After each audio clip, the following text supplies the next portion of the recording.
All right, how about everyone? We're here with Mr. Carlo Branch, who is the policy director for the governors of Guam. Carlo, thanks for joining us today. Good. I think it's afternoon. Good afternoon, Lester. Yeah. So the first question. Oh wait, I called you Lester. I meant Nestor. That's fine. I've been called worse. I was thinking of BBMR earlier. Go ahead. Let me get the first question out of the way. I know that the governor has met with the members of the Medical Association, and she also received a letter from the legislature asking her to essentially close the borders and to impose island-wide quarantine. What is her official response to that? Sure. I think there's 2 points of context which are absolutely necessary. Number one, the governor acted in the way that she did, ordering a quarantine and ordering a travel restriction for the specific purpose of keeping Guam safe. And when she initially did that, I know that many people saw that as a drastic step, but she believed it was necessary to maintain the public safety of the people of Guam from the coronavirus. Now, I want to answer your question directly. I know that the letter from the majority and from the Guam Medical Association has ordered has requested a complete lockdown of all flights to Guam. And the challenge with what they have requested is effectively that would cut Guam off from the flown-in medication, flown-in medical personnel, flown-in medical equipment that Guam will specifically need to help combat this virus. So what the governor has tried to do is to not necessarily cut off our nose to spite our face. That is why she has insisted that all individuals, regardless of where they come from, engage in a process of social distancing and self-quarantine in their homes, with the small exceptions of traveling to the pharmacy, traveling to the grocery, traveling to vital medical appointments. And so I think the governor has clearly said that we are in a process of social isolation and in a process of social distancing. And I think that what weighs on her significantly is we receive a great deal of medication and aid by air.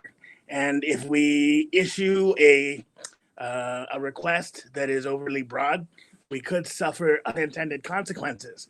Not to mention that she does not have the legal authority under federal law to execute what some have requested. We know that that request comes out of fear, but imagine how much fear we would have if, when we needed it, because of what we requested, we couldn't get the resources or materials we need to keep us safe. Yeah, let me break that down for a minute, though. Wouldn't it be possible, though, to allow for those supplies and medications to come in as a waiver from the general prohibition for flights? Wouldn't she be able to do that? And secondly, I know that she doesn't have that authority, but there is a way for her to get that authority from the White House or from Congress? Sure, and so I think as we have established, we received no indication in terms of national policy that indicates to us that that is authority that we have or potentially will have.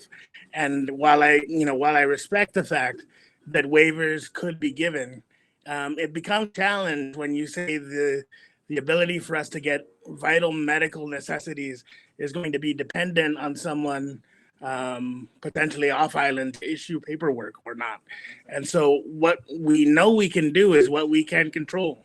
So Guam's families, if they stay home, call their doctor when they're sick and get adequate medical attention at a public health facility or at one of our clinician sites, that is what you can do.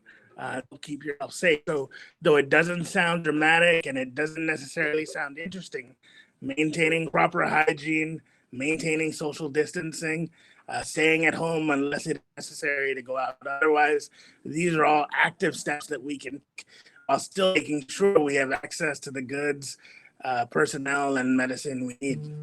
Okay, so moving forward, the Adelup announced recently travel restrictions on passengers arriving from, specifically the Philippines and from other places that have been tainted by the COVID-19. Could you elaborate on those? Because it's several different layers of screening. Yes, sir.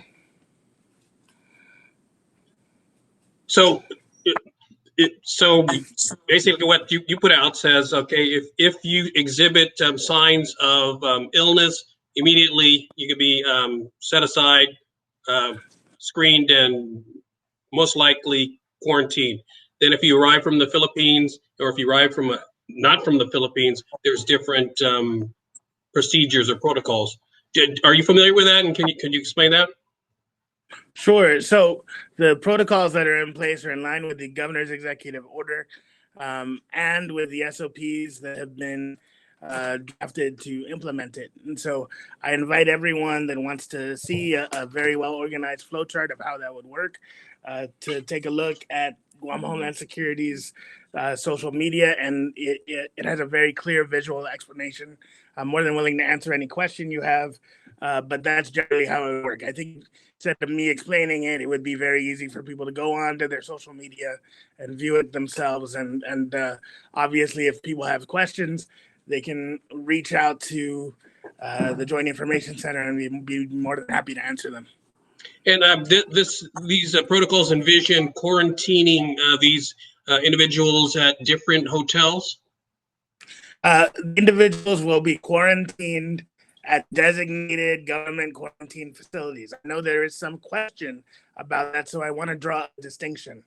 Under the 2008 Pandemic Response Plan, which was drafted and signed by my old boss, Mike Cruz, every hotel who participated in that plan, and that was the vast majority of hotels, has a designated pandemic response plan. As a requirement of that plan, they have a designated quarantine area. So most hotels have a process by which they will receive visitors or travelers, and they can direct them to those areas of the hotels for the purposes of quarantine or self-isolation. And it is that people are, and that is generally pre-approved by the plan that has been in place since 2008. Yeah, and can you explain what the security measures are to ensure that those people themselves are protected, but also the general public? Sure. So, under the current form of the law, during a public health emergency, the governor has the authority to use any law enforcement officer, as well as the National Guard, if he sees fit, to implement the order under her executive authority. And so, the plan would be to have adequate security at these sites to ensure that those who are quarantined for the minimum 14-day period stay there and uphold that requirement. Yeah, and are you prepared to identify or release the names of those areas so people who may have some apprehension about going there would not go there? Sure. So that goes back to the statement I just made, which is that generally speaking, every hotel under the pandemic response plan will actually have areas that are appropriate for quarantine.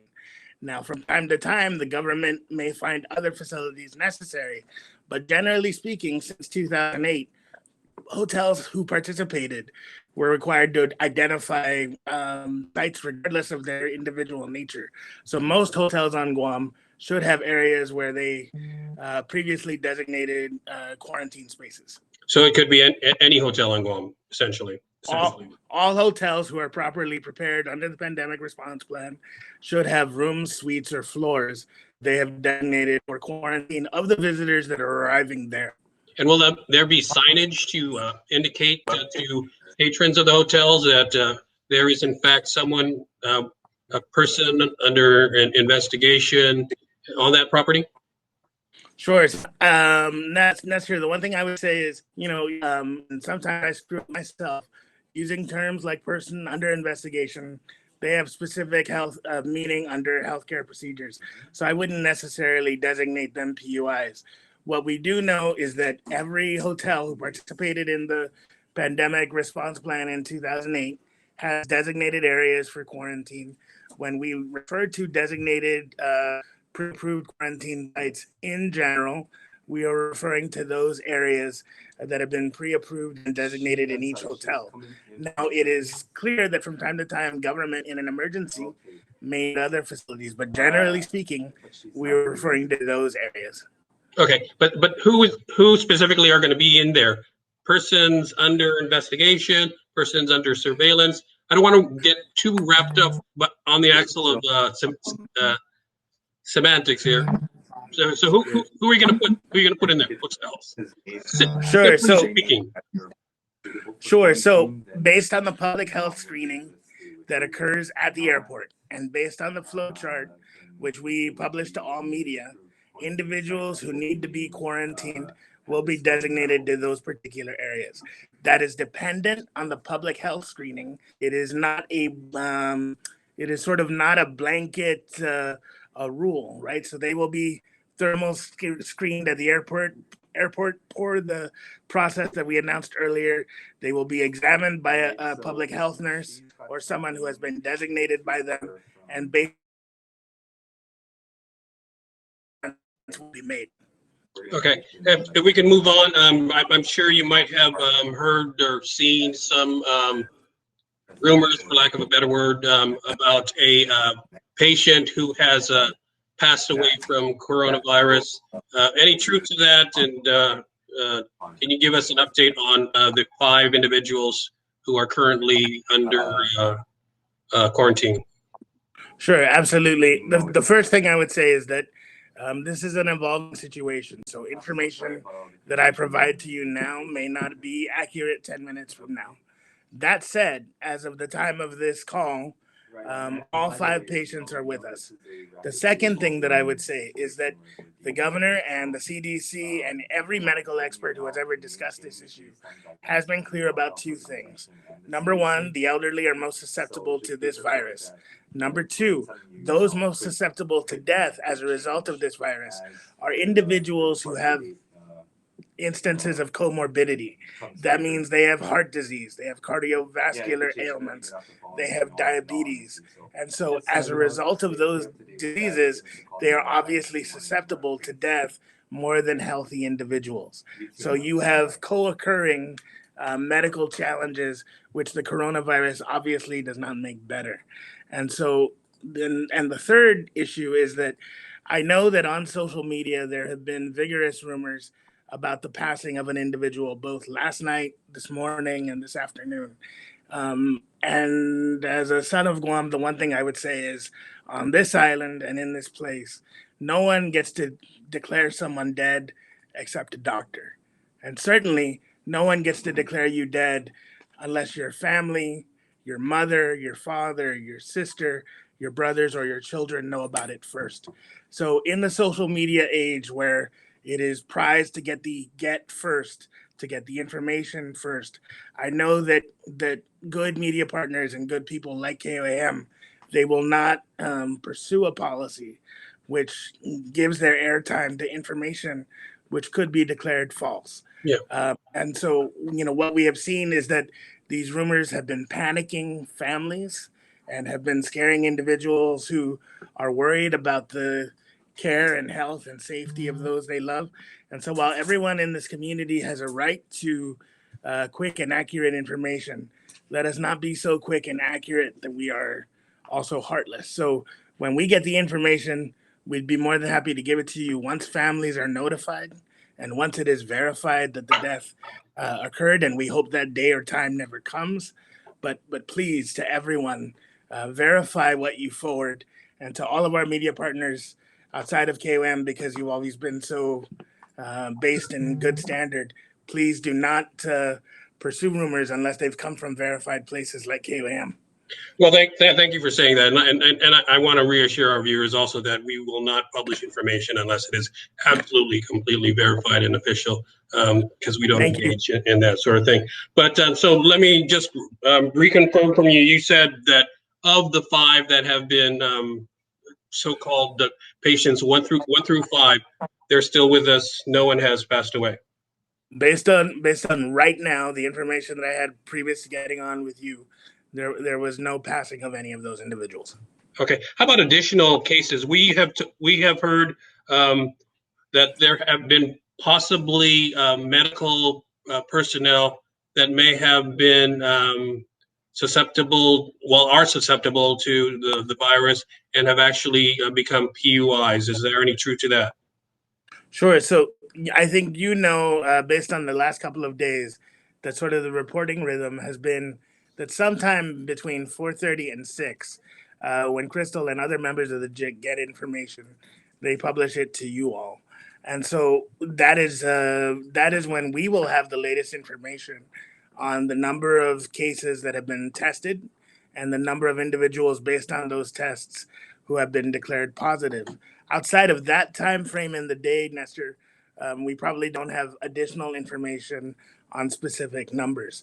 I think what you do point out is accurate, that the CDC and other governmental organizations have said that that medical professionals who are literally on the front lines of this war are they are always susceptible to disease, whether that disease is tuberculosis or COVID-19. And so I think what the community has been clear about, what the governor has been clear about, is that these individuals should receive and are getting the proper personal protective equipment suitable to combat this disease, that they should themselves undergo regular medical screening, that they should themselves seek a doctor's help and assistance when they believe that symptoms are appearing. And, I also want to mention that based on the latest data we have, more than about 80 to 81% of all COVID-19 cases are either mild or asymptomatic. And that's something on the order of just a couple of percentage points actually result in a very bad outcome, resulting in death. So this virus must be taken seriously. But the clearest way to deal with that is through social distancing and voluntary self-isolation. So we know that when people feel powerless, they can be in despair. But the people of Guam do have the power to combat this disease, and that is by making good choices. Stay home, stay away from those who might be sick or exhibiting symptoms. If you are exhibiting symptoms, do not attempt to go to the ER or the hospital directly. Contact your physician. Let the physician screen you. And if he believes that you should come in for testing, do that. Yeah, I'm not sure if I heard your answer, but was there in fact medical professionals that are now PUI? Oh, I'm sorry. Based on the information I have, whether I had it or not, I wouldn't tell you whether or not they were medical professionals. Okay, so that's neither yes or no, I guess, at this point. Under current federal law, I'm barred from doing that. So, number one, I don't know. Number two, if I knew, I wouldn't tell you. Okay. Moving on to the test kits, I think that was one of the issues that was identified in the Speaker and the Democratic majority's letter to the governor that was of prime concern to them. What can you tell us about that? How many are left? And when are we getting another shipment? Sure. So I think, again, the administration and the governor has been very clear. We want more. And so does nearly every governor in the entire nation. And so based on the latest information we have, test kits are coming, but we do not have a confirmed date. Now, that notwithstanding, the governor is exploring other options. And so you are well aware, Nestor, that nations around us have successfully begun to flatten out their COVID curve. And some of those nations very close to us have developed advanced testing on COVID long before the CDC came out with a package of their own. So I can say three things on the record. Number one, we want more tests. Number two, the governor has made very clear to everyone who can hear her that we want more tests. And number three, regardless of what anyone else does, the governor is seeking every reasonable alternative to find alternative supply for those kits. Yeah. Do we have less than 150? Do we have less than 100? And if so, how soon, at the rate that we're going, will we run out of test kits here? So, Nestor, I don't have the exact number for you because, as you know, the number is fluid, right? So depending on who comes in to any particular clinic or hospital, they may be subject to a swab. That swab may need a kit, and that test may be run. So any number I give you will be invalid by the time I give it to you. So I won't do that as of this morning, 8 a.m., how many kits did we have? Yeah, so this morning, I don't have the number. And second, if I did, I wouldn't give you inaccurate information by giving you a bad number. What I can say is whatever number we have, we want and need more. And number two, I would also say that remember, before Guam got COVID test kits, before anyone in the country got an adequate supply of test kits, we sent our kits to Hawaii. And they, I believe, had about a 48-hour to 72-hour turnaround time. So in addition to getting more kits from our CDC designees, exploring the alternative of other kits, there is also still what we did in preparation before, which is work with the Hawaii State Lab to allow for more tests to come through Guam while we wait for others. And so first layer is get more tests in so that we can run them ourselves. Second layer is find alternative test kits that meet the standard. And third is work with Hawaii to get quicker turnaround time on those swabs we send there. And that is, again, part of the reason why limiting all air travel could be difficult, because if you need to test, send out a massive number of swabs to other destinations to figure out where we are on Guam, you'd want to be able to do it. The air travel and planes need to be flown by people. Yeah, sure. But was that one of the reasons, the driving reasons why the governor did not want to impose the flight restrictions? So I think the governor did impose flight restrictions that she has the authority to impose, right? The governor of Guam, or at least pursue. Sure. And so, as again, relative to the pursuit, I can tell you that we have received no guidance from the national government that says that we are allowed to do that. She did not wait for permission from the national government to institute restrictions on travel, which have had the direct effect of limiting the number of flights to Guam. So I understand, speaking with the tourism industry and with airport experts, the number of passengers to Guam has crashed, and the outcome of limiting to the greatest extent legally possible under her authority of limiting travel to Guam is occurring right now. The next steps will be how do we properly treat those passengers so that they do not expose us to more risk, and how do we deal with the fact that Guam has to come together in order to combat this virus. And Nestor, I would say this is not our first time in dealing with a worldwide challenge that we did not create for ourselves. My grandparents, I know people in your family, we dealt with an enemy that we could see. And through some very tragic circumstances, we survived and we thrived and we got stronger. So I can't tell you what tomorrow looks like. I know the governor won't be able to either, but I can tell you that the people of Guam have a proud history of coming together in challenging times, in putting our differences aside, and in lining up so that we can beat an enemy together. And I believe that we can do that. Okay, we've seen photos of I believe it's at the Naval Hospital where the military has set up these tents. I presume for screening. Is that something that they've let the administration know about, and how closely are you working with them on that if they have? Sure. I know you're aware of the Homeland Security process and of the coordination that must go on at Civil Defense. And so we keep in close contact with the military. Obviously, what they have to do is focused on mission preparedness and on keeping their force fighting ready. And so I do know that in accordance with federal statutes, if they have positive cases on base, they are required to notice us based on what I understand of federal law. Unfortunately, I don't have immediate details on their basing procedures under this circumstance. I'm more than willing to ask on your behalf, though. Yeah, I'm sure you're aware that the Trump administration has been very active in holding news conferences. I believe this morning they announced preliminarily their plans for an economic stimulus, Sure. which includes a lot of assistance to small businesses, and even as far as making payments, direct payments to individuals. Yes. What has the administration done in terms of reaching out to the White House and to the leaders in Washington about getting some assistance for Guam? Sure. So again, two things there. I think the governor has also said to you and to others that she is on a weekly press conference, weekly call with other governors throughout the country, led by Vice President Mike Pence. I know that on the most recent call, President Trump was there. And I think so that some of your viewers have some level of detail. I think the president and the Senate Republicans are beginning to propose the possibility of an $800 billion stimulus package. This is in addition to the previous package, which was proposed and passed out of the Senate, I want to say more than a week ago. So what we understand based on the broad strokes is that they intend to provide business relief aid in the term of, to the extent of covering lost revenues.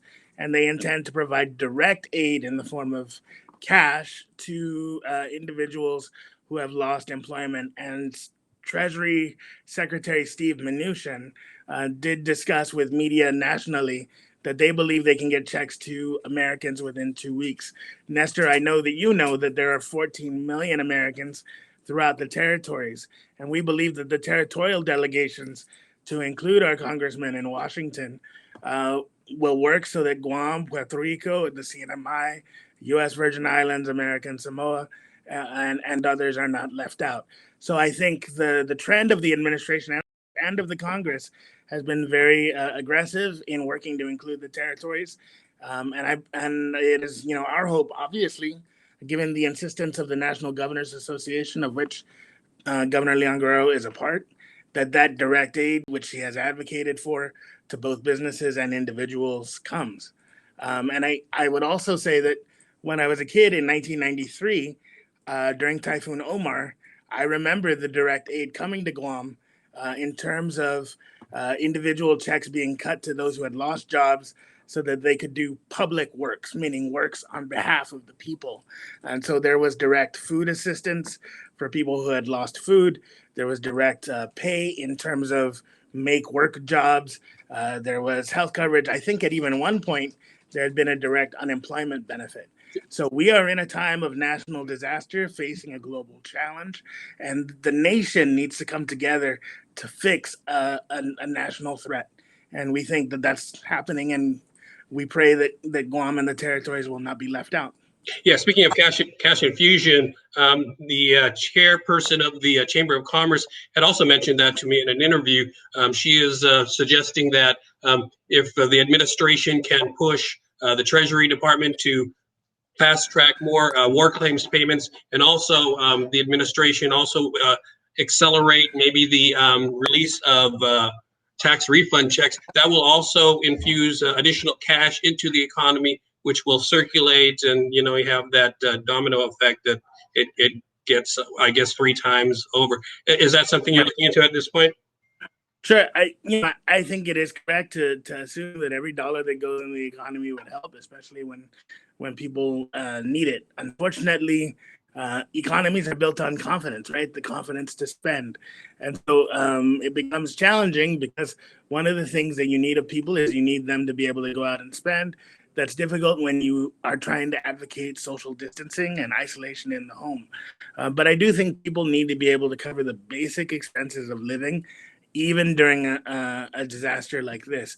So direct aid from the federal government is probably the most effective way to accomplish that. Obviously, we would like war claim recipients to be paid as quickly as humanly possible, but clearly the U.S. Treasury is dealing with a significant challenge of its own. And lastly, I know that people have advocated for the quick payment of tax refunds on Guam.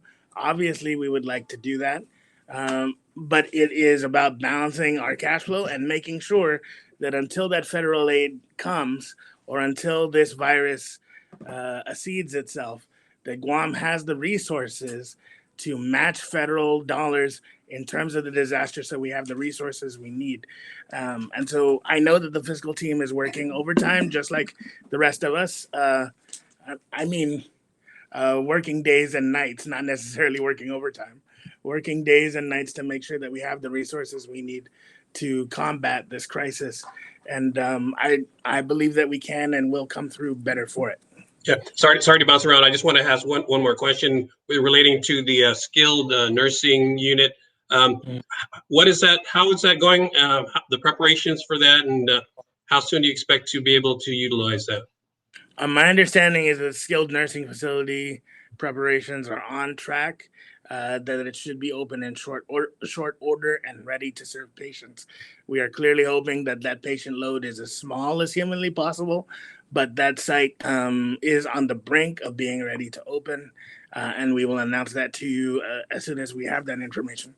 And Nestor, I want to say one more thing. I know that KOAM and other partners have been extremely patient with us during this very challenging time. And I know that you have a responsibility to get people information quickly and accurately, and you've been trying to reach us. So here at the JIC, we are going to try to work out a process, acknowledging our social distancing requirement, where we're on with you and other people like you in your business at least twice a day, so that you know during regular times you will be able to find us. And so, for me personally, because I try to take as much responsibility as we can. The fact that we were not available to you is my personal fault, and we are working to fix that system. And I want to thank you for all the patience that you've shown us in the recent days. We are working to combat this crisis, and as a result of understanding like yours, we know that we'll come through. Thank you, Carlo. You read my mind because I was going to close with that. I was going to offer you our airwaves as an opportunity for you and your administration, the governor herself personally, to get that message out, because I think people are very, very hungry for information. And as you well know, information is a very, very valuable commodity in times of crisis like this. So if you have any time to come on our air, please feel free, and the Yeah, governor herself. Nestor, I think what we're gonna do is we're still working out the kinks because I've noticed that you faded in or out a couple of times due to the internet connections. Yeah. But what we'll do is by or before the end of the day, we'll designate times, hopefully by tomorrow morning, twice a day, where we can get on Skype or Zoom with all of you and field your questions, no matter how hard they are. If we have the answers, we'll give them to you. If we need more time, we'll do that. If we can't answer you, we'll say that too. Absolutely. Thank you so much. Appreciate your time, Carlo. I know it's been very, very, very busy up there, and we Thank you, very, sir. very much appreciate your time. Thank you. All Thank right, you again. bye-bye. All right.